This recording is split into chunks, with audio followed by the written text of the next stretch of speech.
Hello दोस्तों, आप सभी का स्वागत है मेरे विलायती एक्सप्लेन चैनल में। तो कहानी की शुरुआत होती है जहाँ पहली कहानी खत्म हुई थी। हमें दिखाया जाता है कि मेन कैरेक्टर अब इंटरमीडिएट चैम्बर में आ गया होता है, जहाँ मेन कैरेक्टर के आते हैं इंटरमीडिएट चैम्बर के ट्रायल इंस्पेक्टर चेन वुगेंग कहते हैं। उन्हें घूर कर देखते हैं और बोलते हैं कि तुमने अभी तक के सिर्फ एलिमेंट्री चैम्बर ही पास किए हो और तुम्हें इसे सीखने के लिए 20 से ज़्यादा दिनों का समय लगा, सिर्फ 13 फॉर्म ऑफ लोअर रेन को सीखने के लिए। तुम इस टैलेंट से तुम अपना समय बर्बाद कर रहे हो यहाँ। तभी मेन कैरेक्टर बोलता है कि मैं लेट इसलिए हुआ क्योंकि मैं 2 वीक से वांडरिंग नाइट पवेलियन में समय बिता रहा था। तभी इंस्ट्रक्टर वुगेंग कहते हैं तो फिर ऐसा है यानी कि तुमने एलिमेंट्री टीचिंग के लिए इतना समय नहीं लिया। और आगे अपने मन में बोलते हैं द वांडरिंग बीस्ट पवेलियन, वह ज़्यादातर बीच में ही वाइल्ड बीस्ट पाथ को छोड़ देते हैं। तो फिर ठीक है, अगर तुमने एलिमेंट्री चैम्बर को पास कर लिया है तो तुम यहाँ बैठ सकते हो। मुझे नहीं पता कि तुम इसे कैसे फॉलो करने वाले हो। फिर दिखाया जाता है मेन कैरेक्टर सभी के साथ जाकर बैठ जाता है। मिस्टर वुगेंग फिर सभी से कहता है the fire and thundering sword repeated movement के लिए बनाया गया है। अगर तुम स्वॉर्ड चलाने में स्किल नहीं हो तो तुम अपने आप को ही हट कर डालोगे। यह एक ऐसा मार्शल आर्ट है जिसे रियल कॉम्बैट में यूज़ करना बहुत डिफिकल्ट होता है, जैसे द फायर रेन 13 फॉर्म है, जबकि यह बहुत छोटा सा मार्शल आर्ट है जिसे तुम इस प्रोसेस में सीखने वाले हो। हमारा मेन फोकस सिर्फ जितना ही नहीं होगा, हमारा एम होगा तुम्हारे स्वॉर्ड को शार्प करना जिससे तुम्हारा पावर बढ़े। ब्यूक हुसैन यहाँ जल्दी से आओ यह कर उसे बुलाता है और उसे बोलता है कि तुम डुअल के लिए अपोनेंट सेलेक्ट करो। जिसे सुनकर ब्यूक हुसैन बोलता है कि मैं भी किसी को भी चुन सकता हूँ क्या, जिसके जवाब में इंस्ट्रक्टर बोलता है कि हाँ तुम इसके लिए फ्री हो। फिर ब्यूक हुसैन अपने मेन कैरेक्टर को इशारा करते हुए बोलता है कि फिर मैं ऐसा है तो मैं इसे चुनता हूँ। जिसे इंस्ट्रक्टर बोलते हैं कि उनको बीच में टोकते हुए बू हुनसेंग बोलता है कि जैसा कि आपने कहा था कि मैं किसी को भी चुन सकता हूँ। जिसे चिढ़कर इंस्ट्रक्टर भी अपने मन में बोलते हैं कि यह पागल, और आगे बोलते हैं कि तुम्हारा क्या मतलब है, तुम अपना स्वॉर्ड स्किल किसी ऐसे के लिए कैसे दिखा सकते हो जिसने अभी तक के एलिमेंट्री चैम्बर ही पास किया है, किसी दूसरे को चुनो। तभी मैन कैरेक्टर बोलता है कि मैं इससे सहमत हूँ। जिसे सुनकर इंस्ट्रक्टर भी बोलता है क्या, जिसके जवाब में मैन कैरेक्टर बोलता है कि मैं हाँ इससे डेवल करने के लिए तैयार हूँ। मैंने स्वॉर्ड फॉर्म यूज करना इंस्ट्रक्टर जिंगर से एलिमेंट्री ट्रायल में सीखा है। अगर मैं अपनी तलवार को किसी दूसरे के खिलाफ खड़ा नहीं कर सकता तो मुझे यकीन नहीं है कि मैं इससे ज्यादा बहुत जल्दी ही सीखूंगा। जिसे देखकर इंस्ट्रक्टर भी अपने मन में बोलता है तो यह अपने ईगो को प्रोटेक्ट करना चाह रहा है सिर्फ एलिमेंट्री चैम्बर स्किल के साथ। फिर शांत होकर बोलते हैं ठीक है, तुम्हारी खुद की एबिलिटी और स्किल को जानना ही मार्शल आर्ट है। मैं यहाँ होप करता हूँ कि तुम इतने स्किल्ड होंगे कि तुम एडवांस चैम्बर में आसानी से जा सको। तभी ब्यूक हुनसेंग अपने मन में बोलता है क्या ही किस्मत है, इन सभी जीनियस के बीच में नोटिस हो पाना बहुत मुश्किल है, लेकिन अगर मैं इसे मार देता हूँ तो मुझे अपने आप को सभी को दिखा सकता हूँ। और दोनों डुअल के लिए आमने सामने आ जाते हैं और ब्यूक हुनसेंग हंसते हुए मेन कैरेक्टर से कहता है तुम्हारी बहुत हिम्मत है तुम्हारे पास, तुम्हें मुरिम में और बहुत दिन सर्वाइव करने की जरूरत है। तभी बोलते हैं शुरू करो। यह बोलने के साथ ही ब्यूक हुनसेंग मेन कैरेक्टर पर डायरेक्ट हमला कर देता है और मेन कैरेक्टर भी उसको हमले को बड़ी मुश्किल से रोकते हुए देख रहा होता है। तभी हुनसेंग अपने मन में बोलता है कि कितना मजा आ रहा है, यह तो अभी कम्प्लीटली बिगिनर है, और हंसते हुए बोलता है कि तुम मूर्ख, मैं तुम्हें फायर रेन थंडरिंग शॉट दिखाऊंगा जरूर। और फायर रेन थंडरिंग शॉट से सामने स्लेश कर देता है और जोर जोर से हंसने लग जाता है। फिर हमारे मेन कैरेक्टर को दिखाया जाता है जो सभी अटैक को आसानी से डॉज कर रहा होता है। जिसे देखकर हुनसेंग भी अपने मन में बोलता है कि यह ब्राड मेरे सभी अटैक को आसानी से डॉज कर रहा है और उस पर चिढ़कर हमला कर देता है। जिसे देखकर इंस्ट्रक्टर भी अपने मन में बोलता है कि हुनसेंग यह अपने स्वॉर्ड में बहुत स्किल्ड नहीं है अभी। और दूसरी तरफ देखो तो यह लड़का सिर्फ अटैक को डॉज नहीं कर रहा बल्कि वहां से हर एक मूव को प्रिडिक्ट कर रहा है। ऐसा नहीं हो सकता कि उसने वाइल्ड बीस्ट पाथ को सीखा होगा। देखा जाए तो wild beast path wandering beast pavilion की सिर्फ एलिमेंट्री मार्शल आर्ट है, लेकिन इसे सीखना ही उतना ही मुश्किल है, कोई इसे आसानी से नहीं सीख सकता, अगर वह हेवन द्वारा भेजा गया एक गिफ्टेड जीनियस ही क्यों ना हो। 2 हफ्ते में सीखना नामुमकिन है। और जोर से बोलता है कि सिर्फ डॉज करने से ही मैं किसी को जज नहीं कर सकता। यह डुअल सिर्फ तुम्हारी स्किल को देखने के लिए किया गया है, ना कि तुम्हारा सिर्फ रिफ्लेक्शन को देखने के लिए। ऐसा सुनते ही मेन कैरेक्टर भी अपने पोस्टर में आ जाता है और डायरेक्ट उस पर अटैक कर देता है फायर एंड 13 फॉर्म से। जिसे देखकर आसपास के लोग भी चौंक जाते हैं और बोलते हैं क्या यह फायर एंड 13 फॉर्म है। इस अटैक को मजाक में लेते हुए हुसैन बोलता है कि क्या फायर एंड 13 फॉर्म, इसे तो मैं अपनी आंख बंद कर भी डॉज कर सकता हूँ। और अटैक दिखाया जाता है जो उसके सीधे बाल को काट देती है, जिसे देखकर वह भी चौंक जाता है और मन में बोलता है क्या यह सही में फायर एंड 13 फॉर्म है। यह अपना स्किल बहुत देर से छुपा रहा था, क्या इंटेंसली कर रहा था इसका उपयोग मुझे मॉक करने के लिए, क्या यह सिर्फ इसलिए कर रहा था यह सबकी नजरों में आने के लिए और इंस्ट्रक्टर भी इसे नोटिस करे ताकि यह एडवांस चैम्बर में अभी जा सके। ऐसा ही चला तो ऐसा बोलकर वह जोर से चिल्लाकर बोलता है मैं वह हूँगा जो पहले एडवांस चैम्बर में जाएगा, और असुरा स्वॉर्ड स्टाइल में मेन कैरेक्टर पर हमला कर देता है और उसके तुरंत बाद ब्लड सेटरिंग स्ट्राइक भी मार देता है। जिसे देखकर इंस्ट्रक्टर भी अपने मन में बोलता है ये एक बहुत लीथल मूव है असुरा स्वॉर्ड सेट, क्या मैंने इसे नहीं कहा था कि सिर्फ फायर एंड स्वॉर्ड का यूज करना। तभी इंस्ट्रक्टर मेन कैरेक्टर को देखकर बोलता है लेकिन यह बच्चा, इसके पांव अभी तक के बैलेंस को लॉस नहीं किए हैं, वह इस भी सिचुएशन में शायद ऐसा हो सकता है कि इसने वाइल्ड बीस्ट पाथ को सीखा हो। अभी हुसुंग बोलता है कि तुम सिर्फ डॉज कर रहे हो लेकिन तुम्हारा अंत यही है। मेन कैरेक्टर पर blood wind wandering moon strike मार देता है जो देखने में बहुत खतरनाक होता है और मेन कैरेक्टर अपने हाथों में अपने स्वॉर्ड को पकड़ के उस पर अटैक कर रहा होता है। दिखाया जाता है कि सभी लोग उसे देखकर चौंक जाते हैं। फिर हमें दिखाया जाता है कि मेन कैरेक्टर का स्वॉर्ड उसके ओपोनेंट को जाकर लगता है, जिसमें मेन कैरेक्टर ने फायर एंड 13 फॉर्म का उपयोग किया होता है, जिससे ब्यूक हुनसेंग वहीं पर बेहोश हो जाता है। जिसे देखकर वहाँ खड़े लोग सभी चौंक जाते हैं और बोलते हैं क्या वह मर गया। मेन कैरेक्टर ने अपने ओपोनेंट को मार दिया होता है। देखते हुए इंस्ट्रक्टर बोलता है यह तुम्हारा गया कि वाइटल स्पॉट पर प्रिसाइसली हिट किया गया है और मेन कैरेक्टर से बोलता है क्या तुम बहुत पहले से ही वॉन्डरिंग बीस्ट पवेलियन के डिसाइबल बन चुके हो, जिसे सुनकर मेन कैरेक्टर भी बोलता है नहीं। इंस्ट्रक्टर बोलता है कि तुम मुझे यह बोल रहे हो कि तुमने सिर्फ 2 हफ्ते में वाइल्ड बीस्ट पाथ को मास्टर किया हो। अभी मेन कैरेक्टर बताता है कि मैं सिर्फ बेसिक ही सीखा है, जिसे सुनकर इंस्ट्रक्टर भी हंसकर बोलते हैं क्या यह सिर्फ बेसिक था? क्या वॉन्डरिंग नाइट पवेलियन अपने डिसाइबल को झूठ बोलना भी सिखा रहे हैं आजकल? जिसे सुनकर मेन कैरेक्टर भी बोलने लगता है, लेकिन उसको बीच में टोककर इंस्ट्रक्टर बोलता है कि मैं कोई एक्सक्यूज नहीं सुनना चाहता, इसे जल्दी से साफ करो। जिसे देखकर बाकी के लोग घबरा जाते हैं और बोलते हैं किसी को मार देना, वह भी नॉर्मल स्पेयरिंग सेशन में, यह किस तरह का पागलपन है? क्या इसे इसके लिए पनिश किया जाएगा? जिसे सुनकर इंस्ट्रक्टर गुस्से में बोलता है कि तुम इसे गलत मत समझो, के नाम को देखकर यह मत समझो कि यह बस नॉर्मल मास्टर चेंबर है, यह हेल आइलैंड है। अगर तुम्हें किसी को अपनी तकनीक यूज करते हुए मारते हो तो तुम इसके लिए ही तैयार रहना होगा। तो फिर ठीक है, अभी हम ट्रायल को फिर से शुरू करते हैं। तभी सीन शिफ्ट होता है और एक दूसरे को लड़ते हुए दिखाया जाता है, जो लड़कर थक कर बैठे होते हैं। तभी वहाँ इंस्ट्रक्टर आते हुए बोलते हैं कि तुम लोग फेल हो गए हो, तुम यहाँ से जल्दी से यहाँ से निकल जाओ और किसी दूसरे मास्टर चैम्बर को देखो। तभी उन लोगों में से एक आदमी बोलता है यह तो सिर्फ एक स्टेज था ना, क्या हमें और चांस नहीं मिलेगा? जिसे सुनकर इंस्ट्रक्टर बोलता है नहीं, तुमने बिगिनिंग ट्रायल को इसलिए प्रयास किया होगा क्योंकि तुमने इसके लिए फिट होंगे, लेकिन फायर एंड स्वॉर्ड को सीखने के लिए तुम्हारे पास टैलेंट और पोटेंशियल होना जरूरी है। तुम्हें तुम्हारा ब्लड, पसीने, टीयर्स सरपास करके तुम्हारी खुद के लिमिट को तोड़ना होगा। तुमने इनमें सभी क्वालिटीज में फेल हो गए हो, अब तुम लोग यहाँ से जल्दी से भागो। और मेन कैरेक्टर उसके सामने अकेला बचा होता है। तभी इंस्ट्रक्टर मेन कैरेक्टर को बोलता है क्या तुम क्या नहीं जा रहे हो? तभी मेन कैरेक्टर बोलता है क्या मुझे भी जाना है? इसे सुनकर इंस्ट्रक्टर भी बोलता है कि हाँ तुमने ट्रायल को पास कर लिए हो, अब तुम एडवांस ट्रायल में जा सकते हो। अगर मुझे एडवांस होना है तो इससे अच्छा तो मैं यहाँ पर ही रुकूंगा, मेन कैरेक्टर कहता है। इसे सुनकर इंस्ट्रक्टर भी बोलता है कि तुम यहाँ क्या कर रहे हो? मेन कैरेक्टर बताता है कि मैं सिर्फ केवल फायर एंड 13 फॉर्म को ही सीखा है, मैंने अभी तक के इंटरमीडिएट चैम्बर में कुछ नहीं सीखा है। जिसे सुनकर इंस्ट्रक्टर भी बोलता है कि तुमने वाइल्ड बीस्ट पाथ को सीखा है, लेकिन तुम यह कहना चाह रहे हो कि तुमने अभी तक की कुछ नहीं सीखा है? जिसे सुनकर मेन कैरेक्टर भी बोलता है कि हाँ। जिसके जवाब में इंस्ट्रक्टर बोलता है कि ठीक है, फिर मैं तुम्हें सिखाऊंगा, मैं तुम्हें फायर एंड 13 फॉर्म के आगे की technique fire and thundering shot सिखाऊंगा। लेकिन मैं उन लोगों को बहुत हेट करता हूँ जो लोग छोटी सी ट्रिक का यूज करते हैं ताकि वह दूसरों पर इंप्रेशन बना सके। अगर मैं देख पाता हूँ कि तुम किसी तरह के शॉर्ट टेक्निक को सीखे होंगे तो मैं तुम्हें उसी वक्त मार दूंगा। तभी सीन शिफ्ट होता है और 4 डेज का सीन दिखाया जाता है, जहाँ इंस्ट्रक्टर देखता है मेन कैरेक्टर को प्रैक्टिस करते हुए और मन में बोलता है यह बंदा मैंने इसे हर वे से चेक कर लिया है, लेकिन जब भी शॉर्ट टेक्निक के बारे में आए तो इसे फंडामेंटल के बारे में ही पता नहीं है। यह सही में वह लोग है जिसने अभी सीखना शुरू ही नहीं किया है। तब भी इसका डिटर्मिनेशन और कंसंट्रेशन बहुत इंप्रेसिव है। अगर क्या हो कि यह मर जाए तो,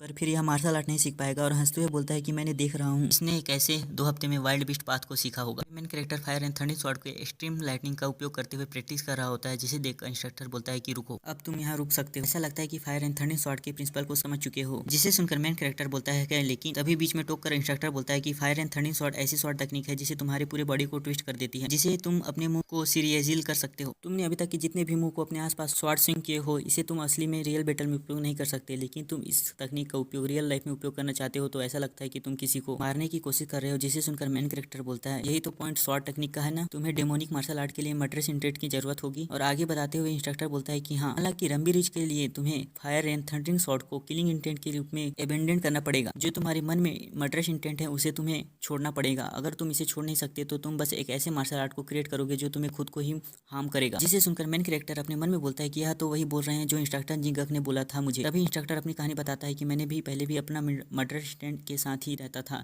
जो कि मेरे सामने आता था मैं उसे मार देता था, लेकिन इसी वजह से मैंने अपना ऑनर और प्राइड दोनों ही खो दी और मेरे मार्शल पावर फेल हो गए। तुम ऐसा करके मुझे कि तुम अपनी टेक्निक को किसी को मारने के लिए हायर रिलम तक पहुंचाना चाहते हो, लेकिन इन रियलिटी देखे तो यह सिर्फ एक ऑब्स्टेकल है जो तुम्हारे सामने खड़ी होगी तुम्हारे पाथ ऑफ स्वॉर्डमैनशिप में। तुम्हें अपने मर्डरस इंटेंट को छोड़ना होगा। जिसे सुनकर मेन कैरेक्टर भी अपने ग्रैंडफादर की बातों को याद करने लग जाता है, जहाँ उसके ग्रैंडफादर उसे बताते हैं कि जो लोग स्वॉर्ड चलाते हैं उनका अतीत दुर्भाग्य और निराशा से भरा रहता है, वे अपने अतीत के बारे में बात करने से हेट करते हैं। मेन कैरेक्टर इंस्ट्रक्टर से बोलता है कि आप मुझे यह बता क्यों रहे हो? तो इंस्ट्रक्टर जवाब देता है कि मैं इसीलिए इसे बता रहा हूँ क्योंकि मैं भी एक मर्डरस हार्ट के साथ रहा हूँ। और पूछता है कि तुम्हारा नाम क्या है? जिसके जवाब में मेन कैरेक्टर बताता है कि बून सेल। इंस्ट्रक्टर कहता है तो अच्छा, तुम वह बंदे हो जिसने सेकंड ट्रायल को सर्वाइव किया था, जिनगक ने इसके बारे में मेंशन किया था। हमारी एक बहुत बड़ी प्रॉब्लम है। जिसे सुनकर मेन कैरेक्टर बोलता है कि वह क्या है? इसके जवाब में इंस्ट्रक्टर बताता है कि तुम अपने मार्शल आर्ट के बेसिक्स में लेकर कर रहे हो। हमारे जो कॉम्पिटिटर है उन्होंने अपने यंग एज से ही मार्शल आर्ट सीखना शुरू कर दिया है। अगर तुम फायर एंड 13 शॉट को एडवांस चैम्बर में सही तरीके से सीखना चाहते हो तो तुम्हारे लिए यहाँ बहुत बड़ा गैप होगा। हमें बहुत जल्दी बेसिक मार्शल आर्ट को सीखने की जरूरत है ताकि तुम्हारे पास फंडामेंटल फाउंडेशन हो, ताकि तुम फायर एंड शॉट को और अच्छी तरह से सीख सको। तो फिर अभी से मैं तुम्हें लाइटनिंग और थंडर की सबसे पावरफुल तकनीक को सिखाऊंगा, मैं जिसे खुद ने बनाया था। कैसा भी हो, पर मैं अपने फिंगर की नसों को डिस्ट्रॉय कर दिया, पर मैंने अनराइवल्ड लाइटनिंग एंड थंडर को मास्टर कर सकूं। यह इतना डेंजरस है कि तुम अगर इसे करते हो तो तुम्हारा हाथ भी अलग हो सकता है, तुम एडवांस चेंबर में नहीं जा पाओगे, तुम क्रिपल हो जाओगे। जिसे सुनकर मेन कैरेक्टर बोलता है कि मैं इसके लिए तैयार हूँ, चाहे इसके लिए मुझे अपना सोल भी क्यों बेचना न पड़े। फिर सीन शिफ्ट होता है और दिखाया जाता है एक महीने बाद का सीन, जहाँ मेन कैरेक्टर बोल रहा होता है मुझे अनराइवल्ड लाइटनिंग एंड थंडर को सीखने में और इंटरमीडिएट चेंबर को छोड़ने में भी पूरे 1 महीने लग गए। इंस्ट्रक्टर ने कहा था कि मैं फास्ट साइड में हूँ, लेकिन मुझे मेरी उम्मीद से ज्यादा समय लग रहा है। पहले मैंने एलिमेंट्री चेंबर की मार्शल आर्ट सीखी जो बहुत बेसिक थी, उसके बाद अभी मैंने इंटरमीडिएट चेंबर से स्वॉर्ड आर्ट सीखा और अब समय हो गया है आगे बढ़ने का। तभी मेन कैरेक्टर एडवांस चेंबर की ओर आगे बढ़ने लग जाता है और गेट खोल के आगे की ओर देखता है और अपने मन में कहता है एडवांस चेंबर डिफरेंट और अब एमिट कर रहा है। मैं ट्रेनिंग की बहुत डिफरेंट फोर्सिटी को सेंस कर रहा हूँ। कोई मुझे अच्छी नजर से नहीं देख रहा, शायद यह इसलिए हो सकता है क्योंकि मैंने ब्यूक हुनसेन को मारा था। लाश को क्लीन करना ऐसी जॉब मानी जाती है जिसे बहुत नीची नजरों से देखा जा सकता है, लेकिन अभी तक की यह समय नहीं हुआ कि किसी भी को मारना आसानी से हमें प्रशंसा लायक बना सके। तभी एडवांस चेंबर का इंस्ट्रक्टर बोलता है अच्छा तो तुम हो हुनसेन जिसे मैंने सुना है, मैंने अभी ये लेंसर शुरू किया है, जल्दी आकर बैठ जाओ। और सभी को बोलता है कि जैसा कि आप सब जानते हैं हमारे पास एक नया ट्रेनी है, तो हमारे मेन बिंदु फायर रेंथ स्वॉर्ड के साथ साथ मैं 7 टीचिंग को भी एक्सप्लेन करूंगा। और आगे एक्सप्लेन करके बोलता है पावर को तुम्हारी सारी बॉडी पर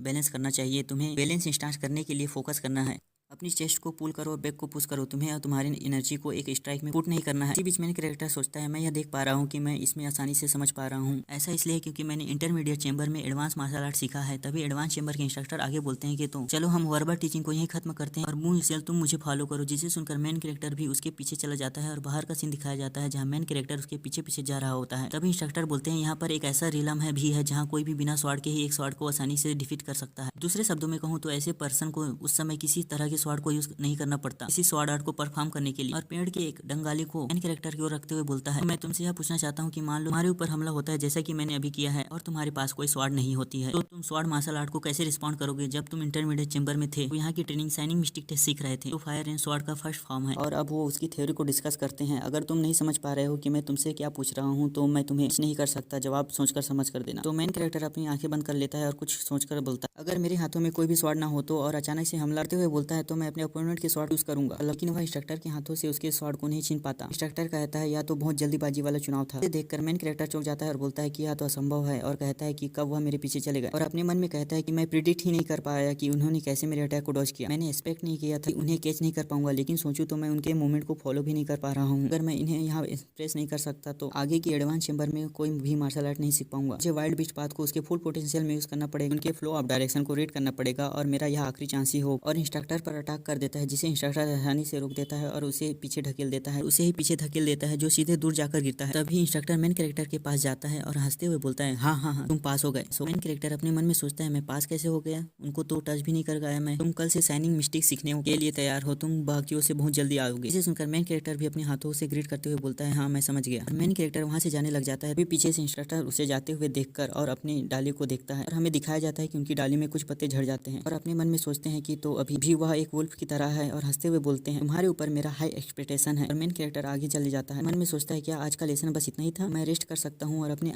क्यूआई को सर्कुलेट कर सकता हूँ, मुझे अगले आइलैंड की ओर चले जाना चाहिए। अगर मैं यह सोचूं कि सेकंड ट्रायल में क्या हुआ था तो क्या पता यहाँ भी कुछ ऐसा ही हो जाए। और मैं इन कैरेक्टर आगे जाते हुए बहुत सारे लोगों को सेंस करता है, बोलता है मुझे लगता है कि यहाँ बहुत सारे, और आगे गिनती करने लग जाते 1 2 3 4 5 यानी कि पूरे 5 लोग हैं। तभी उन 5 बंदों में से उनका लीडर बोलता है उनसे तुम इंटरमीडिएट चेंबर के बाद ही कुछ अलग व्यवहार कर रहे हो, तुम्हें इसके लिए सबक सिखाने की जरूरत है। तभी उनमें से एक बंदा बोलता है हाँ ब्लेम मत करना क्योंकि तुमने ही एक बंदे को मार चुके हो। उनका लीडर बोलता है हम 5 लोग से जीनियस में से जीनियस मान जाते हैं, हमें 5 पिक स्वॉर्ड से जानते हैं, तुम्हें अपने आप को प्रिपेयर कर लेना चाहिए। मेन कैरेक्टर अपने मन में कहता है नहीं यहाँ पर सिर्फ 5 लोग नहीं, यहाँ पर एक और बंदा है और उन पर अटैक करने वाला होता है। तो वह सभी चिल्ला के कहते हैं तुम्हें फाइट करने की इतनी इच्छा है तो। तभी हमको दिखाया जाता है कि उनके मेन लीडर पर किसी ने पीछे से हमला कर दिया होता है जिससे उनका मेन लीडर नीचे गिर जाता है और सभी पीछे मुड़कर देखते हैं और घबरा कर कहते हैं सियो जिन्हा। और दिखाया जाता है कि सियो जिन्हा खतरनाक लुक से सामने की ओर देख रहा होता है और वो से कहता है हमें बात करने की जरूरत है। तो मैं तुमसे डायरेक्ट पूछता हूँ मुझे यह देखकर समझ नहीं आ रहा है कि यह लड़की है या लड़का, क्योंकि इसके लंबे बाल हैं, लड़की की तरह दिख रहा है लेकिन शायद लड़का भी हो सकता है। और आगे बोलता है कि तुम किसके साइड की ओर हो। इसे सुनकर मेन कैरेक्टर भी कंफ्यूज हो जाता है। हमारा सीन शिफ्ट होता है और एडवांस चेंबर की ट्रेनिंग हॉल को दिखाया जाता है जहाँ इंस्ट्रक्टर बता रहा होता है कि तुमने अभी तक के फायर एंड स्वॉर्ड को फर्स्ट टेक्निक को सीख चुके हो, हालांकि तुम ऐसा भी कह सकते हो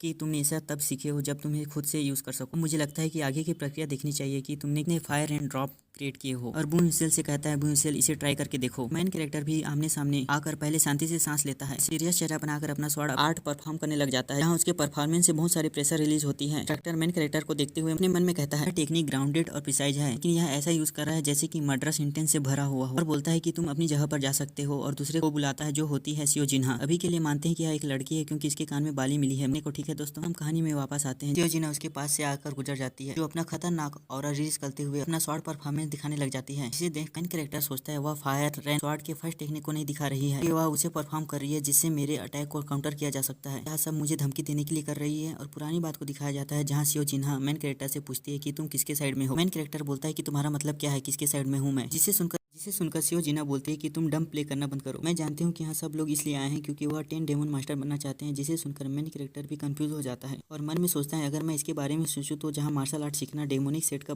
यह बहुत बड़ी अपॉर्चुनिटी की बात है, पर इसके पार्टिसिपेंट की प्रक्रिया को जो बहुत क्रूर है, तो ऐसे में एक अमेजिंग अपॉर्चुनिटी के साथ भी बहुत सारी दिक्कतों का सामना करना पड़ता है। और धीरे से बोलता है क्या एक स्पाई है, जिसे देखकर सियो जिन्हा अपने मन में सोचती फेस और टोन को देखकर लगता है कि यह झूठ नहीं बोल रहा है। और मेन कैरेक्टर को बोलती है कि मुझे नहीं लगता कि तुम वहाँ हो, मैं सिर्फ कुछ फन करना चाहती थी। अब तुम ऐसा एक्टिंग बंद कर दो जो कि तुम इससे जुड़े हुए हो, और अगर बार बार तुम मेरे पीछे पड़ते हो तो मैं तुम्हें मारने से पहले एक बार भी नहीं सोचूंगी। यह कहकर वह आगे चली जाती है। और मेन कैरेक्टर उसको जाते हुए देखकर अपने मन में सोचता है एक स्पाई देखने में ऐसा लगता है कि इसके अंदर बहुत कुछ हो रहा है जितना मैंने एक्सपेक्टेड नहीं किया था। और यह सेंस बना रहा है क्योंकि मैं अपने सोलो लर्निंग के तौर पर वांडरिंग बीस्ट पवेलियन और फायर एंड स्वॉर्ड को मार्शल आर्ट को सीखा है। ऐसा है तो मुझे इसमें अपनी ध्यान देने की जरूरत है, चाहे वह किसी प्रकार का स्पाई ही क्यों ना हो, चाहे वह डेमोनिक मास्टर ही क्यों ना हो। इस बात को चेंज नहीं कर सकता कि वह सभी मेरे ओपोनेंट है जिससे वो मुझे फाइट करना है। और बोलता है कि यह बहुत जल्दी शुरू होने वाला है। फिर हमको दिखाया जाता है एक चूहे को जो चुपचाप बैठकर अपना खाना चबा रहा होता है। तभी उस पर अचानक से हमला होता है और उसे एक चील उठा कर ले जाती है। तभी सीन शिफ्ट होता है एडवांस चैम्बर के इंस्ट्रक्टर को दिखाया जाता है जो सभी से कहता है आज से हमारा ट्रेनिंग यही खत्म होता है। मैं यह श्योर हूँ कि तुम्हें इन सारे लॉस को पढ़ने और इसे सीखने में बहुत ज्यादा बोरिंग फील होता होगा। हालांकि मार्शल जिन्होंने काउंटलेस रियल बैटल को देखा है वह सभी अपने मार्शल आर्ट को समझने और उनके लॉस को पढ़ने और उनके प्रिंसिपल को भी समझने के लिए कुछ समय निकालते ही हैं। मार्शल आर्ट जानने का यह मतलब नहीं कि तुम उसका एक्ट कर सकते हो, और उसका एक्ट करने में सक्षम होने का मतलब यह नहीं कि तुम वास्तव में मार्शल आर्ट को जानते हो। मैं यहाँ भरोसा करता हूँ कि जो मैंने तुमको लॉस सिखाए हैं वह तुम्हारे लिए आगे जाकर मुरीम में जाने के लिए एक स्टेपिंग स्टोन होगा। तो अभी के लिए तुमको गुड लक। इसी बीच वहाँ बहुत जोड़ों के साथ एक बेल बजती है, जिसे सुनकर वहाँ बैठे लोग बोलते हैं यह बेल कैसे बज रहा है, यहाँ क्या चल रहा है। तो इंस्ट्रक्टर बोलते हैं कि अब यह समय हो गया है, तुम लोग आइलैंड के सेंटर में जो माउंटेन स्टोन है, सॉरी जो स्टोन माउंटेन है वहाँ जल्दी से जाओ। और हमें आइलैंड के सेंटर में स्टोन माउंटेन के सामने दिखाया जाता है जहाँ सभी लोग आ गए होते हैं, जहाँ पहले वाला हेड इंस्ट्रक्टर खड़ा होता है और उसके साथ ही वही पुराना वाला इंस्ट्रक्टर भी होता है, मुझे यह याद नहीं इसका नाम क्या है। जहाँ हेड इंस्ट्रक्टर बोलता है तो अभी से हम थर्ड ट्रायल को शुरू करते हैं, अब तुम एक दूसरे को एलिमिनेट करना शुरू करो जब तक कि कोई 10 लोग ही नहीं बच जाते। और डार्क लुक के साथ कहता है क्या तुम समझ गए, जिसे सुनकर सभी लोग घबरा जाते हैं। और हेड इंस्ट्रक्टर आगे बोलता है तुम यहाँ से भागो या छुपो, तुम चाहे जो करना चाहे वो सब कर सकते हो, यह सब तुम पर डिपेंड करता है, लेकिन तुम हमेशा के लिए यह नहीं कर सकते। जैसे जैसे समय बीतता जाएगा हम एरिया को और छोटा करते जाएंगे और जो उस रिस्ट्रिक्टेड एरिया से बाहर होगा उसे वह डेमन किलर वही मार देंगे। जिसे सुनकर और देखकर मेन कैरेक्टर अपने मन में कहता है कि मैं उनके अंदर से किलिंग इंटेंट फील कर पा रहा हूँ, वह सही में एक इनक्रेडिबल मार्शल आर्टिस्ट होंगे। तभी उन ट्रेनी में से एक बंदा पूछता है क्या हमें डेमन किलर पर अटैक करने का लाभ नहीं है। जिसे सुनकर हेड इंस्ट्रक्टर जोर जोर से हंसने लग जाता है और बोलता है कि यह देखकर बहुत अच्छा लगा कि कैंडिडेट इतना हाई गोल रखते हैं। हाँ तुम इनसे फाइट कर सकते हो, अगर तुम इसके कैपेबल हो तो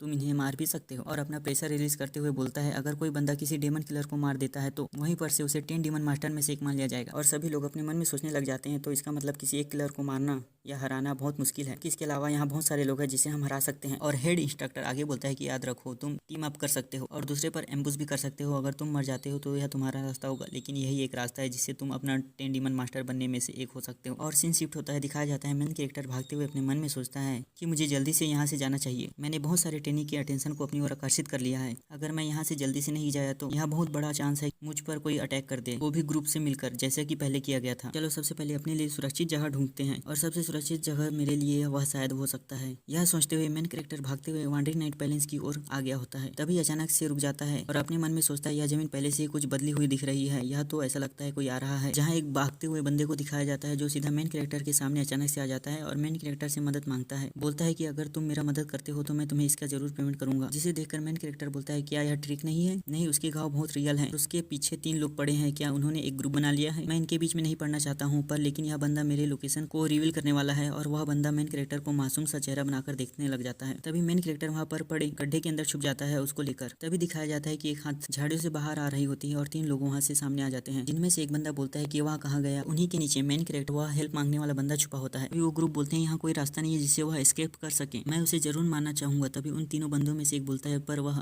ज्यादा दूर नहीं गया होगा, उसे जल्दी से ढूंढो। जिसे सुनने के साथ ही वह तीनों वहाँ से चले जाते हैं। जिसके बाद मेन कैरेक्टर और वह बंदा अपनी छुपी हुई जगह से बाहर आते हैं। वह बंदा बोलता है कि तुम्हारा धन्यवाद, मैं यहाँ सर्वाइव कर पाया, अगर तुम यहाँ नहीं होते तो मैं कुछ नहीं कर पाता। जिसे सुनने के साथ मेन कैरेक्टर सोचने लग जाता है और कहता है मिस्टर शाह ने सिर्फ एक होल को मेरे छिपने के लिए नहीं बनाया होगा। मैं जब मिट्टी के अंदर था तो मैंने कुछ सेंस किया था। मैंने यह सेंस किया कि जो बीस्ट पाथ का जो सेंसेशन है वह एक्सपेंड हो रहा है, जो कि नॉर्मल नहीं होता। मैं उन सभी तीनों को सेंस कर पा रहा था। ऐसा लग रहा था कि उन्हें सेंस नहीं कर रहा हूँ जबकि उन्हें अपने सामने देख रहा हूँ। तो सब वाइब्रेशन के कारण हो पा रहा था। वाइल्ड बीस्ट पाथ में वाइब्रेशन का उपयोग होता है, वह मुझे यही सिखाना चाहते थे। एनीवे, यह सोचने के साथ ही मेन कैरेक्टर उस बंदे को देखने लग जाता है। वह बंदा बोलता है कि मेरा नाम चियोलंग यंग है, मैं ब्लड सेक्ट से हूँ, क्या मैं तुम्हारा नाम जान सकता हूँ? जिसे सुनकर मेन कैरेक्टर वहाँ से जाने लग जाता है। तो चियोलंग कहता है मेरे लिए रुको, और आगे बोलता है कि जैसे कि थर्ड ट्रायल शुरू हुआ, पायरेट से ही एस्केप करना शुरू कर दिया। मैं बहुत डर गया था, वह मुझे बहुत देर से फॉलो कर रहे थे। अगर ऐसा है तो क्या मैं तुमको ज्वाइन कर सकता हूँ? तुमने मुझे पहले छुपने के लिए मदद की थी, मैं तुम्हें ट्रस्टवर्थी समझता हूँ। तुम कुछ नहीं बोल रहे तो मैं इसका मतलब हाँ समझता हूँ। फिर कुछ समय बाद का सीन दिखाया जाता है जहाँ मेन कैरेक्टर बोलता है कि हमें दूसरा रास्ता ढूंढना चाहिए, यहाँ पर शायद किसी के साथ लड़ाई हुई है। इसके जवाब में चियोलंग कहता है वाह, यह तो बहुत अच्छा है, तुम वाइब्रेशन को फील कर सकते हो, तुम इसे मुझे भी सिखाओ, यह बहुत अमेजिंग है। इसे सुनकर मेन कैरेक्टर वहाँ से आगे चलने लग जाता है। अभी वहाँ पीछे से आवाज आती है जो कहता है अगर मुझे अपना सोल भी बेचना पड़े तो मैं उसे भी बेचने के लिए तैयार हूँ, लेकिन मुझे अपने फेलो डिसेबल के बदले को जरूर लेना होगा। इसे सुनकर मेन कैरेक्टर को अपने ग्रैंडफादर की याद आ जाती है, उसने भी उनका रिवेंज लेना है और बोलता है कि मुझे एक सिमिलर हेट्रेड फील हो रहा है। इसे सुनकर चियोलंग कंफ्यूज होकर बोलता है क्या गलत है? मेन कैरेक्टर कहता है हम अपने प्लान को चेंज करने वाले हैं, अब हम उससे बैटल में ज्वाइन करने वाले हैं। फिर दिखाया जाता है मेन कैरेक्टर और चियोलंग एक झाड़ी के पीछे छुपे होते हैं और उन्हीं के ऊपर एक पेड़ में एक बंदा और बैठा होता है और वह बंदा अचानक से मेन कैरेक्टर पर हमला कर देता है। इस अटैक को मेन कैरेक्टर आसानी से अपने स्वॉर्ड के साथ रोक लेता है। इसे देखकर वह बंदा बोलता है कि तुम मेरे फॉरबिडन अल्टीमेट कंसीलमेंट टेक्निक को स्टॉप करने में कैसे मैनेज कर पाए? क्या तुम भी किसी तरह के एसेसिन हो? जिस पर मेन कैरेक्टर ध्यान न देते हुए पर डायरेक्ट अटैक कर देता है, जिससे वह बंदा नीचे गिरकर वहीं मर जाता है और मन में कहता है अपने आप को छुपाने के लिए एसेसिन टेक्निक भी मेरे लिए बहुत अनोइंग होता, अगर मेरे पास वाइल्ड बीस्ट पाथ को सीखा नहीं होता तो। उस ब्लड को देखकर चियोलंग घबराता है और बोलता है कि यह ब्लड। इसी बीच मेन कैरेक्टर अपने मन में सोचता है कि वह अभी तक फाइट कर रहे हैं, अगर मैं उनके फाइट में मदद करता हूँ तो वह मुझे रिवेंज का पूरा होने के बाद का फेल कैसा होता है वह जरूर बताएंगे। मेन कैरेक्टर आगे देखता है कि एक बंदे को बहुत सारे एसेसिन मिलकर घिरे होते हैं और बाकी लोग को मार दिए होते हैं। इनमें से एक एसेसिन बोलता है कि यह अब खत्म हुआ, इसे जल्दी से खत्म करो और यहाँ से चलो। तभी दूसरा एसेसिन बोलता है तुम यहाँ लास्ट तक खड़े रहे थे, इसलिए मैं तुम्हें कुछ रिस्पेक्ट के साथ मारूंगा। इसी बीच मेन कैरेक्टर उन एसेसिन पर हमला कर देता है, जिसे देखकर वह एसेसिन भी चौंक जाते हैं। एक एसेसिन बोलता है कि यहाँ क्या चल रहा है, यह एक बंदा भी है। एक एसेसिन बोलता है कि तुम्हें भी मार देंगे। इसी बीच मेन कैरेक्टर एक एसेसिन को मार देता है, इसे देखकर वो चिल्लाकर बोलता है कि तुम बास्टर्ड। और मेन कैरेक्टर को दिखाया जाता है जो हर एक पल सीन के साथ लड़ रहा होता है और उनको घायल कर रहा होता है। देखकर एसेसिन अपने मेन कैरेक्टर पर एक साथ हमला कर देता है। इसकी वजह से मेन कैरेक्टर भी पीछे हट जाता है और एसेसिन सीधे मेन कैरेक्टर को हम मारने ही वाला होता है। भी दिखाया जाता है कि उस एसेसिन को किसी ने पीछे से मार दिया होता है और वह वही बंदा होता है जो पहले एसेसिन से घिरा हुआ था। तो उस एसेसिन को बहुत बेदर तरीके से मार देता है और हंसते हुए बोलता है कि मैंने अपना रिवेंज ले लिया। उसी के साथ वहाँ नीचे गिर जाता है। मेन कैरेक्टर भी खड़े होकर देखते रह जाता है। बीच चियोलंग पीछे से चिल्लाते हुए बोलता है क्या सब खत्म हुआ? आगे बोलता है तुम तो बहुत स्पीड से हो, लेकिन तुम्हें फिर भी अपना गार्ड डाउन नहीं करना चाहिए था। हमें दिखाया जाता है कि चियोलंग मेन कैरेक्टर पर पीछे से हमला कर दिया होता है कि बहस की पूछ, मुझे लगा कि यह बहुत अच्छा बंदा होगा, इस पर मैंने भरोसा कर रहा था यार। अपनी कहानी में आते हैं जहाँ चियोलंग ने मेन कैरेक्टर पर हमला कर दिया होता है। इस अटैक को मेन कैरेक्टर अपने स्वॉर्ड के साथ आसानी से रोक लेता है, जिसे देखकर चियोलंग ये कैसे हो सकता है। तभी मेन कैरेक्टर उस पर अटैक करते हुए बोलता है कि यह सब तुम्हारी ही फॉल्ट है और गुस्से में बोलता है कि मुझे मेरे आंसर का क्वेश्चन नहीं,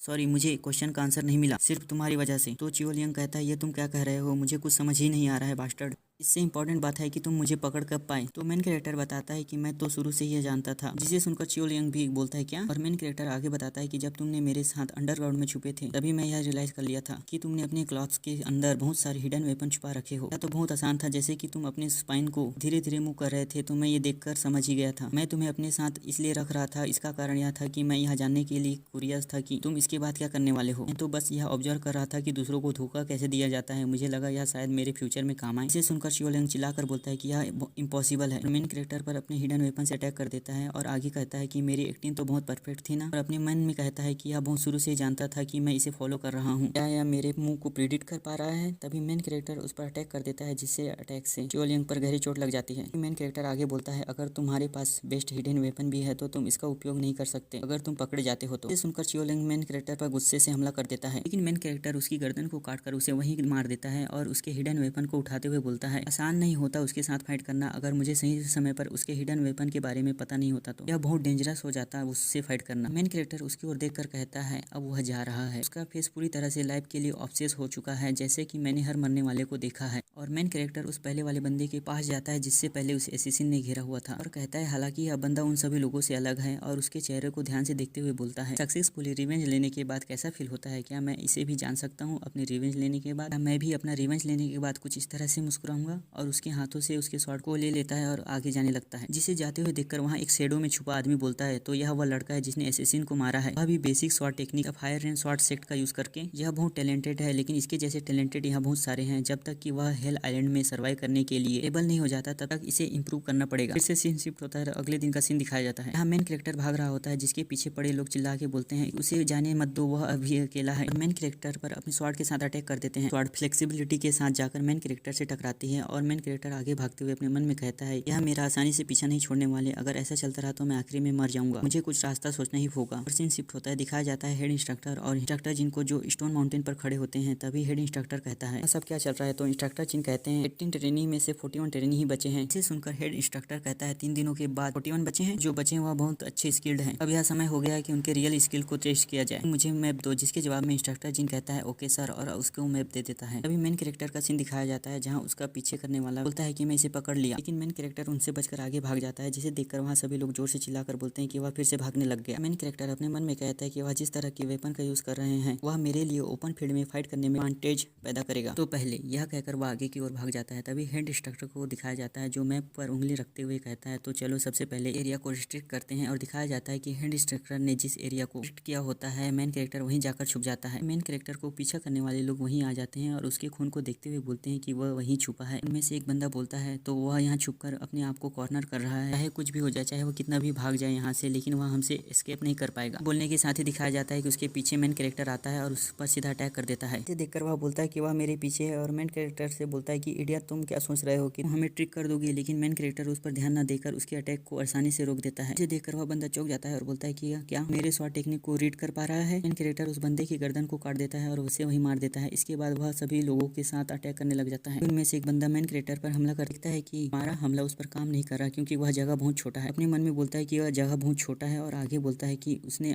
पर्पस से ही हमको यहाँ बुलाया है, और उस पर मेन कैरेक्टर हमला कर देता है। यहाँ मेन कैरेक्टर हमला करते हुए डार्क लुक बनाते हुए अपने मन में सोचता है इनके पास कोई दूसरा चॉइस नहीं है, इन्हें अपने अटैक को छोटा करना पड़ेगा अगर यह इस जगह पर फाइट करना चाहते हैं तो। जो इन लोगों को फोर्स करेगा उनके वीक पॉइंट को दिखाने के लिए, और यह बहुत प्रिडिक्टेबल हो जाएगा। इसके अलावा वह बहुत स्किल्ड नहीं है। मेरे पास चांस है अगर मैं उनके साथ 1 बाय 1 लड़ता हूँ तो मैं इन्हें आसानी से हरा सकता हूँ। इसी बीच मेन कैरेक्टर पर एक अटैक आकर लगता है, जिससे मेन कैरेक्टर बहुत जख्मी हो जाता है और पीछे जाकर दीवार से टकराता है। मेन कैरेक्टर अपने मन में बोलता है कि मैं यहाँ एक्सपेक्ट नहीं किया था कि उनका जो वाइपर है वह वॉल के द्वारा बाउंस भी हो जाएगा। उनमें से एक बंदा बोलता है कि चलो यही सही समय है, यहाँ से जा सकते हैं। वह सामने जाकर किसी से टकरा जाता है। इस बंदे को देखकर वह लड़का भी चौंक जाता है। तभी वह सामने वाला बंदा बोलता है कि तुम लोग कहाँ जा रहे हो, क्या तुम यहाँ से भाग रहे हो? अभी पीछे खड़े लोग बोलते हैं कैप्टन यह सही समय नहीं है कि हम यहाँ पर इससे फाइट करें, जिसे सुनने के साथ ही कैप्टन उन सभी को वहीं मार देता है। आगे बोलता है कि मुझे इन जैसे लोजर के साथ घूमना ही नहीं चाहिए था, ये अभी तक के एडवांस चेंबर में भी नहीं पहुंचे हैं। इसे देखकर मेन कैरेक्टर अपने स्वॉर्ड को हाथ में लेते हुए बोलता है क्या तुम इन सभी के लीडर हो? तो कैप्टन बोलता है कि तुम बहुत स्किल्ड लग रहे हो, तुमने पहले जो स्वॉर्ड टेक्निक का यूज किया क्या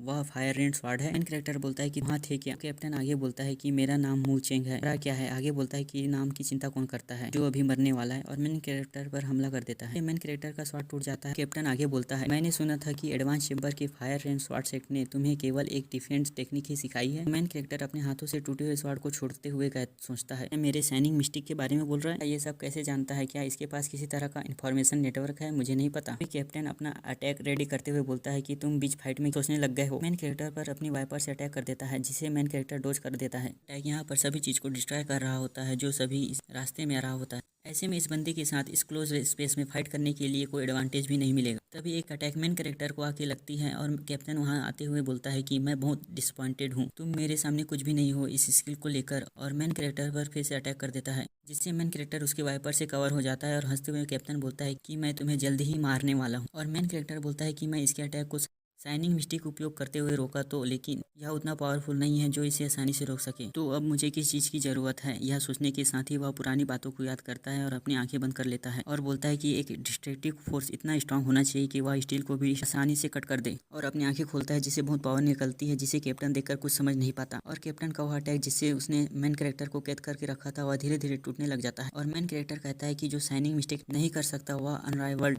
लाइटनिंग एंड थंडर टेक्निक जरूर करेगा, जिसके साथ ही मेन कैरेक्टर उस टेक्निक का यूज करते हुए कैप्टन के वाइपर को तोड़ देता है। और मेन कैरेक्टर सीधे अपने पूरे पावर के साथ कैप्टन की ओर अटैक कर देता है, जिसे कैप्टन भी देखते हुए चौंक जाता है। और दिखाया जाता है कि कैप्टन के कंधों पर कट लग गया होता है। यह देखने के साथ ही कैप्टन वहीं गिरकर मर जाता है, जिसे देखते हुए मेन कैरेक्टर अपने मन में कहता है अनराइवल्ड थंडर और लाइटनिंग टेक्निक अपने साथ बहुत पावरफुल फोर्स को प्रोसेस करके रखती है, लेकिन जैसा कि इंस्ट्रक्टर ने कहा था, हालांकि यह बहुत एडवांस टेक्निक है, इसे कभी भी फ्रीली यूज नहीं कर सकता अपने लेवल में रहते हुए। एनीवे, यह देखकर बहुत अच्छा लगा कि मुझे इसे जीतने में ज्यादा तकलीफ नहीं हुई, लेकिन यहाँ मेरा बहुत सारा समय बर्बाद हो गया। रिस्ट्रिक्टेड रीजन जल्दी ही चेंज होने वाला है, मुझे यहाँ से जल्दी मूव करना पड़ेगा। तभी मेन कैरेक्टर कुछ देखकर चौंक जाता है और बोलता है यह मैं यकीन नहीं कर सकता कि यहाँ पर है। और हमें दिखाया जाता है डीमन किलर को। और मेन कैरेक्टर अपने मन में बोलता है कि डीमन किलर को यहाँ आने की क्या जरूरत है, क्या यह जोन भी रिस्ट्रिक्टेड एरिया बन गया है जब मैं फाइट कर रहा था। अगर मैं यहाँ से पीसफुली इस रिस्ट्रिक्टेड एरिया से चला जाऊँ तो। और कुछ कदम पीछे हटता है, जिसे देखकर मेन कैरेक्टर अपने मन में कहता है कि यहाँ रिस्पॉन्स नहीं कर रहा है, इसका मतलब है कि मैं यहाँ से जा सकता हूँ। और मेन कैरेक्टर किलर डोरेमोन से बचते हुए उसी के साइड से भागने लग जाता है। और जाते हुए वह देखता है कि उसके पीछे एक बहुत बड़ा स्नेक होता है जो उस पर अटैक करने वाला होता है। और पीछे मुड़कर देखकर चौंक जाता है, जहाँ दिखाया जाता है मेन कैरेक्टर का सर उसके धड़ से अलग हो जाता है। लेकिन यह असलियत नहीं होता है, वह सिर्फ मेन कैरेक्टर सोच रहा होता है। और डेमन किलर के अटैक को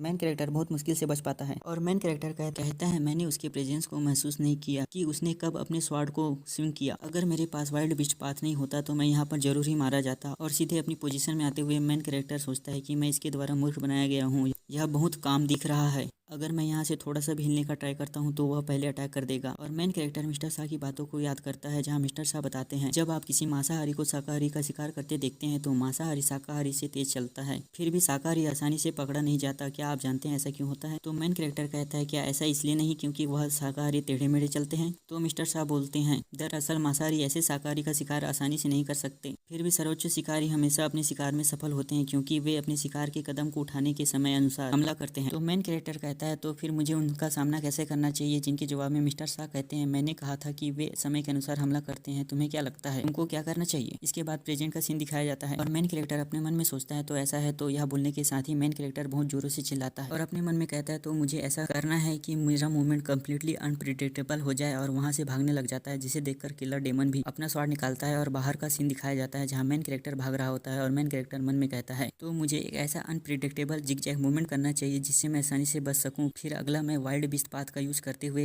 एक्सपेक्टेड अटैक को डॉज कर सकता हूं और मैं फाइनली एक ओपनिंग बना सकता हूं इन सब अनप्रिडिक्टेबल मूवमेंट को करते हुए। लेकिन दिखाया जाता है कि डेमन किलर ने मेन कैरेक्टर के ऊपर स्वॉर्ड तान दी होती है, जिसे देखकर मेन कैरेक्टर भी चौंक जाता है और अपने मन में बोलता है कि मैं बहुत लेट हो गया। लेकिन डेमन किलर मेन कैरेक्टर को कोई हार्म नहीं पहुंचाता, इसे देखकर मेन कैरेक्टर भी सोचता है यह रुका क्यों, क्या मैंने रिस्ट्रिक्टेड एरिया को क्रॉस कर लिया है? और वहां से मुड़ते हुए सोचता है मैंने उसके अटैक को बहुत स्किल के साथ डॉज किया, इतना एफर्ट लगाने के बाद मैं एक सिंगल ओपनिंग भी नहीं बना पाया। तो यह होता है एक मार्शल मास्टर। फिर सीन शिफ्ट होता है और स्टोन माउंटेन के पास दिखाया जाता है, जहाँ मेन कैरेक्टर हाँफते हुए सोचता है कि उसका मार्शल आर्ट पूरे अलग ही लेवल पर था। फादर का किलर भी शायद इसी मैच का हो सकता है, मुझे इस लेवल को भी सरपास करना पड़ेगा अगर मैं रिवेंज लेना चाहता हूँ। तो अभी मेन कैरेक्टर के सामने एक बंदा बैठा होता है जो बोलता है कि तुम वो हिमसेल हो वो फैमिली के, मैं तुम्हें बहुत देर से देख रहा था, मैंने सुना कि तुमने वाइल्ड बीस्ट पाथ को सीखा है। इसे देखकर मेन कैरेक्टर कंफ्यूज हो जाता है और अपने मन में कहता है यह मुझे ऐसे बात कर रहा है जैसे मुझे जानता है, क्या उस बिग गाय ने मेरा इन्फॉर्मेशन इसके साथ भी शेयर किया है? तो सामने वाला बंदा बोलता है कि मैं हूँ। यह बोलने के साथ वह दूसरा शब्द बोलता है जो मरने वाला है यहाँ पर, उसे मेरे बारे में जानने की क्या जरूरत है, इससे क्या फायदा उसका? बोलने के साथ वह मेन कैरेक्टर पर हमला कर देता है, जिसे मेन कैरेक्टर आसानी से डॉज कर देता है, जिसे देखकर वह बंदा बोलता है कि तुम बहुत क्रेडिबल हो, तुमने मेरी ट्रेजेक्टरी को प्रिडिक्ट कर ली, मैं यहाँ श्योर हूँ कि तुम 10 टीम मास्टर में से एक जरूर बनोगी फ्यूचर में। और मेन कैरेक्टर पर एक पावरफुल अटैक कर देता है, जिसे देखकर मेन कैरेक्टर बोलता है इसका फ्लो कम्प्लीटली चेंज हो गया। एनीवे, इसने क्या कहा? डेमिन सिडनी और सियो जिना की पुरानी बातों को याद करता है, जहाँ वह बोलती है मैं यह समझती हूँ कि तुम सभी लोग यहाँ पर सिर्फ 10 डीमन मास्टर में से एक बनने के लिए लिए आया हो। इसे याद कर मेन कैरेक्टर भी सोचता है क्या यह आदमी भी, और आगे सोचने लग जाता है मुझे इन सोचों से कभी डिस्ट्रैक्ट नहीं होना है, मुझे अपने ऊपर कंट्रोल रखना है। लेकिन यह सेंसेशन किस तरह का है जहाँ मेन कैरेक्टर सामने वाले बंदे के अटैक को रोकते हुए सोचता है और कहीं खो जाता है अपनी ग्रैंडफादर की यादों। यहाँ ग्रैंडफादर उससे बोलते हैं यह आदमी 5 टाइगर सेवरिंग ब्लेड से मरा है जो कि हेवाई फेंग क्लैन से है। मेन कैरेक्टर बोलता है कि आप कैसे जानते हो ग्रैंडफादर बोलता है यहाँ पर एक सिंगल एक्सटर्नल घाव नहीं है इसके शरीर पर, लेकिन इसके सभी बोन्स फ्रैक्चर हो गए हैं। 5 टाइगर सेवरिंग ब्लेड इसके लिए स्पेशल वहाँ की वाई को अपोनेंट के शरीर में भेज सकता है, भी एक दूसरे का वेपन क्लैश होता है। मुझे नहीं पता कि किसने क्या गलत काम किया है। इसने फेंग क्लान के मार्शल आर्टिस्ट को अपोज किया जो अपना चेहरा जियांगू में कभी कभी ही दिखाते हैं। अभी सीन प्रेजेंट में शिफ्ट होता है और मेन कैरेक्टर जोर से चिल्लाकर बोलता है तो 5 टाइगर सेवरिंग ब्लेड है जो हेवाई क्लैन से है। इसे सुनकर सामने वाला बंदा भी चौंक जाता है और बोलता है कि क्या तुम कैसे जानते हो यह सब। मेन कैरेक्टर अपने ग्रैंडफादर की बातों को और याद करता है। 5 टाइगर सेवरिंग ब्लेड के कैरेक्टरिस्टिक समझना है तो उनके पास और पावरफुल ऑब्जर्वेशन टेक्निक है। एक बेसिक टेक्निक है क्यूआई का उपयोग करता है जैसा कि वर्टेक्स होता है। वर्टेक्स मतलब बाउंडर समझो, जो किसी भी चीज को अपनी तरफ खींचता है इसके पास जो भी होता है, और वह उन्हीं का उपयोग करके अपने ओपोनेंट के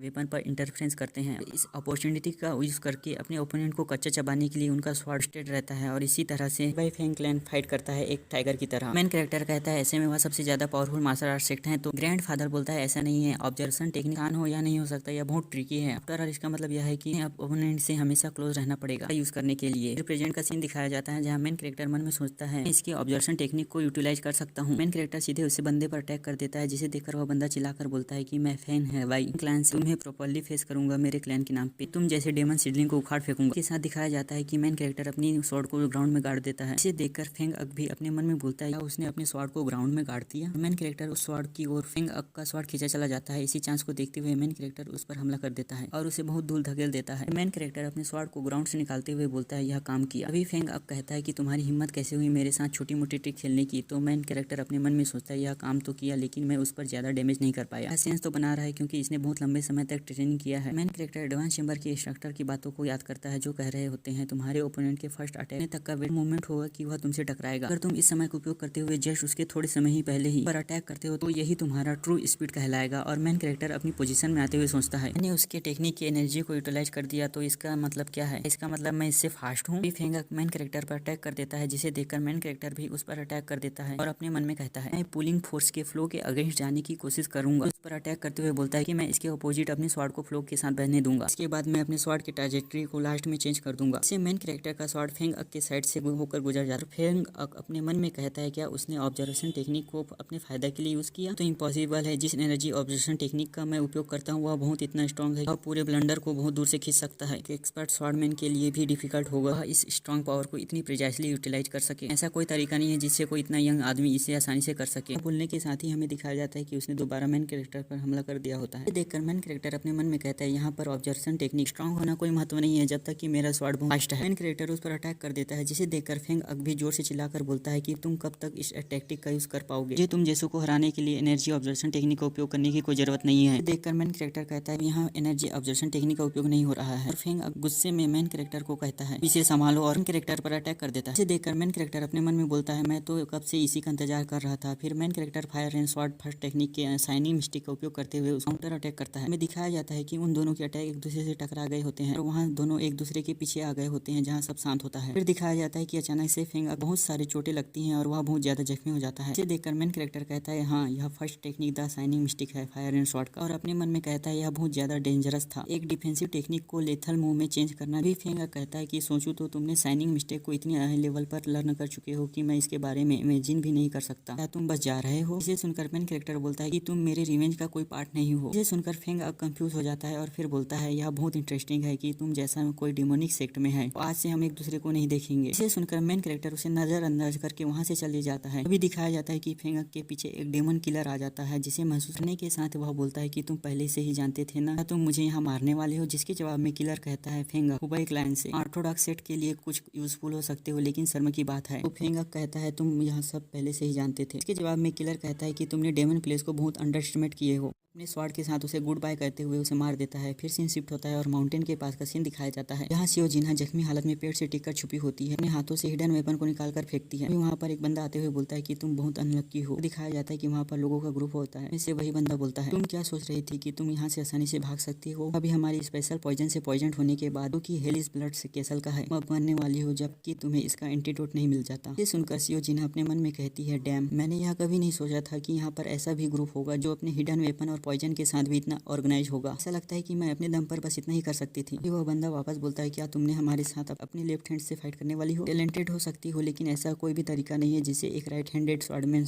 आसानी से सडनली लेफ्ट हैंड में अडॉप्ट कर ले। क्रीपी लुक बनाकर बोलता है कि तुम गिव अप कर दो। इसी के बोलने के साथ ही बाकी लोग के भी अपने हिडन वेपन के साथ शियो जिन्हा पर अटैक कर देते हैं, जो सीधे जाकर शियो जिन्हा पर लगती है। वह अपने मन में बोलती है, डैम इट, मुझे फिर से पॉइजन नीडल ने हिट कर दिया। अगर मैं 15 मिनट में एंटीडोट नहीं लेती तो। सामने देखकर बोलती है, नहीं अब सब खत्म हुआ। कुछ देखकर चौंक जाती है जहाँ बंदों पर अटैक कर दिया होता है। वो बंदे बोलते हैं, यहाँ कौन है, कौन हम पर एम्बुश कर रहा है। हमें दिखाया जाता है कि पीछे से हमारा मेन कैरेक्टर आता है हीरो बनकर, पर अटैक करने वाला होता है। मेन कैरेक्टर उन सभी पर हमला करके उन सभी को मार देता है, जिसे देखकर शियो जिन्हा भी देखती रह जाती है। मेन कैरेक्टर चुपचाप खड़ा होता है। तभी मेन कैरेक्टर उसकी ओर आते हुए दिखाया जाता है तो वह जल्दी से चिल्लाकर बोलती है, रुको, मैं तुम्हारे खिलाफ कोई गलत इंटेंशन नहीं रखती। लेकिन दिखाया जाता है कि मेन कैरेक्टर उसकी ओर न आकर अपने बड़े बंदे से कुछ ढूंढने लग जाता है, जिसे देखकर वह भी कंफ्यूज हो जाती है। मेन कैरेक्टर एक बोतल को उस बंदे से निकाल कर बोलता है, यह तो एक एंटीडोट है, अब मैं इसी मदद से उन हेलिस ब्लड केसल वालों से आसानी से निपट सकता हूँ। बोलने के साथ ही मेन कैरेक्टर वहाँ से जाने लग जाता है, जिसे जाते हुए देखकर शियो जिन्हा पीछे से आवाज लगाती है, रुको। इसे सुनकर मेन कैरेक्टर बोलता है, अब क्या हुआ? तो शियो जिन्हा कहती है, मैं अभी ही हेलिस ब्लड केसल से पॉइजन हुई हूँ, मेरे पास 10 मिनट भी नहीं है, यह मेरे बॉडी पर स्प्रेड हो रहा है। जिसे बीच में रुकते हुए मेन कैरेक्टर कहता है, तुम शायद गलत समझ रही हो, यहाँ तुम्हारे साथ साथ सभी को मारने आया था, लेकिन मैं तुम्हें यहाँ पर जिंदा छोड़ दिया, जिसका कारण है क्योंकि मुझे यह लगा कि नहीं कि तुम्हें मारने की कोई जरूरत नहीं है। इसे सुनकर शियो जिन्हा कहती है, हाँ, अगर तुम मुझे यहाँ छोड़ देते हो तो मैं मर ही जाऊंगी। आखिर में हम सब एक कॉम्पिटिटर तो ही हैं जो एक दूसरे को मारना ही चाहते हैं, पर कैसा हो कि तुम्हारे साथ काम करने के लिए तैयार हूँ अगर तुम मुझे एंटीडोट दे देते हो तो मेन कैरेक्टर बोलता है, लेकिन मैं ऐसा क्यों करूँ? तो शियो जिन्हा कहती है, यहाँ पर अभी 20 लोग बचे हुए हैं, हमारे अलावा उन सभी के पास ग्रुप है। 2 मीटर की तुम कितने स्ट्रांग हो, उन्हें खुद से फेस नहीं कर सकते। अगर तुम मेरे साथ काम करते हो तो मैं तुम्हें उनके मार्शल आर्ट के बारे में बता सकती हूँ। इसके अलावा अगर तुम मेरी लाइफ सेव करते हो तो मैं तुम्हें भी बेट्राई नहीं करूंगी। ये सब सुनकर मेन कैरेक्टर सोचता है, जैसा कि मैंने देखा है कि यह एक ऐसी टाइप की है जिसे बहुत ईगो है, ज्यादातर इंडिपेंडेंटली एक्ट करना पसंद करती है। मुझे नहीं लगता कि यह उस तरह की लड़की होगी जो दूसरों को धोखा देने वाली है। मेन कैरेक्टर शियो जिन्हा से कहता है, तो इसकी शर्तें क्या होंगी? शियो जिन्हा कहती है, जब तक मैं तुम आखिरी तक नहीं पहुंच जाते हम दोनों साथ में काम करेंगे, किसी को भी ट्राई नहीं करेंगे। मेन कैरेक्टर शियो जिन्हा को देखने लग जाता है और शियो जिन्हा मेन कैरेक्टर की आंखों में आंसू लाते हुए देखती है। फिर मेन कैरेक्टर उसे एंटीडोट दे देता है, जिसे लेकर शियो जिन्हा भी मेन कैरेक्टर का थैंक यू करती है। जब शियो जिन्हा एंटीडोट लगा रही होती है तभी मेन कैरेक्टर को कुछ एहसास होता है और अपने मन में कहता है, यह साउंड तो दूसरा रिस्ट्रिक्टेड एरिया क्रिएट हुआ है। मेन कैरेक्टर शियो जिन्हा से बोलता है, हमें यहाँ से जल्दी जाने की जरूरत है। तो शियो जिन्हा कहती है, क्या हुआ? मुझे नहीं लगता कि यह एरिया रिस्ट्रिक्टेड होगा। तो मेन कैरेक्टर कहता है, सोचो इस आइलैंड के बहुत सारे भाग रिस्ट्रिक्टेड हो गए हैं, फैक्ट है कि जरूरी नया रिस्ट्रिक्टेड भाग आया होगा। वहाँ अचानक से बहुत सारे लोग आ जाते हैं और उन दोनों को घेर कर खड़े हो जाते हैं। ये देखकर मेन कैरेक्टर अपने मन में बोलता है, तो इसका मतलब यह हुआ कि बाकी के लोग सभी यहाँ आ जाएंगे, बहुत लेट हो गए हैं। तो वहाँ एक बंदा आता है, जिसे देखकर मेन कैरेक्टर कहता है कि यह बंदा सभी लोगों से अलग लग रहा है। उन सभी में से एक बंदा बोलता है, क्या तुम देख कर रहे हो कि कोई मारना चाहता है? मैंने सोचा था कि हम इसके लिए एग्री हुए हैं कि हम इन दोनों को पहले किल करेंगे। जिसने वांडरिंग बीस्ट पवेलियन से वाइल्ड बीस्ट पाथ सीखा है, और शियो जिन्हा जिसकी स्वॉर्ड स्किल बहुत ज्यादा बेहतरीन है, यह दूसरों को इन्वेस्टिगेट भी कर रही थी। मैं इसको अंडरएस्टिमेट नहीं करना चाहिए। मैं यह देखकर आश्चर्य हूँ कि इन्होंने अभी तक के ग्रुप नहीं बनाया। मुझे लगता है कि यह दोनों साथ में काम कर रहे हैं। तभी मेन कैरेक्टर अपने मन में सोचता है, यह लोग मेरे और शियो जिन्हा के बारे में जानते हैं। अभी वह दोनों एक दूसरे को देखते हैं और शियो जिन्हा बोलती है, मैं इस हेलिस ब्लड पॉइजन को उस पर फेंकने वाली हूँ। उस पॉइजन का यूज करते हुए अपने मन में कह सोचती है, मैंने देखा कि पॉइजन पाउडर फॉर्म में है, और जोर से चिल्लाकर बोलती है, यही हमारे पास चांस है। पॉइजन का यूज करके वह दोनों वहाँ से भाग जाते हैं। देखकर सभी लोग अपना मुंह ढक लेते हैं और बोलते हैं, क्या यह हेलिस ब्लड केसल का पॉइजन है? एक बंदा बोलता है कि यह तो कोई पॉइजन नहीं है, उन्होंने हमारे को ट्रिक कर दिया। शियो जिन्हा भागते हुए अपने मन में सोचती है, यह तो पाउडर स्मोक क्रिएट कर रहा है, जिससे उनकी आंखों को ट्रिक किया जा सकता है। एक लार्ज एरिया डिसएडवांटेज होगा, लोग फॉर्मेशन की ओर जाना चाहिए और बहुत सारे स्मॉल क्रेव है। और मेन कैरेक्टर से कहती है कि तुम भी वही सोच रहे हो जो मैं सोच रही हूँ, एक केव की जरूरत पड़ेगी फाइट करने के लिए। तो मेन कैरेक्टर बोलता है, मैं एक जानता हूँ, जिसका नैरो एंट्रेंस और लॉन्ग कॉरिडोर है। उनका शियो जिन्हा अपने मन में कहती है, तो इसने पहले से फिगर आउट कर लिया था। यह बिलीव करने में हार्ड है कि इसने वाइल्ड बीस्ट पाथ सीखा होगा। यह बंदा कौन है? इसे भागते हुए फाइनली भागते उस केव के सामने आ जाती है। उनके सामने एक बिल कलर का फॉग आ जाता है। देखकर शियो जिन्हा बोलती, क्या यह पहले से यही था? तो मेन कैरेक्टर बोलता है, मुझे कुछ गड़बड़ लग रहा है। तभी दिखाया जाता है कि वहाँ पर किलर डेमन होते हैं, जिसे देखकर शियो जिन्हा मेन कैरेक्टर से कहती है, द किलर डेमन, लेकिन यहाँ तो रिस्ट्रिक्टेड एरिया है ना। इसके जवाब में मेन कैरेक्टर बोलता है, मुझे लगता है कि वह हमारी सिचुएशन का ऑब्जर्व कर रहे हैं। उन्होंने इंटेंशनली इस जगह को रिस्ट्रिक्टेड किया ताकि यहाँ छुप ना सके। वही मेन कैरेक्टर बोलता है कि मुझे लगता है कि उन्होंने जानबूझकर हमें यहाँ पे रोका है ताकि हम पीछे ना जा सकें। तभी बहुत लोग वहाँ आ जाते हैं और बोलते हैं कि तुमने हमें बहुत भगाया, तुम इसके वर्थी भी नहीं हो। जोर से चिल्लाकर बोलता है कि एक साथ अटैक करो, तो सभी मेन कैरेक्टर पर और शिव जिन्ना पर मिलकर अटैक कर देते हैं। हमारी कहानी यही खत्म होती है। आगे की कहानी जानने के लिए वीडियो को लाइक और शेयर और चैनल को सब्सक्राइब जरूर करें। मैंने इस मानवा का 90 चैप्टर एक्सप्लेन कर दिया है। अगर आगे के चैप्टर रिलीज होते हैं तो मैं उन्हें भी एक्सप्लेन कर दूंगा। आपका धन्यवाद जो हमारे चैनल पर बने रहें।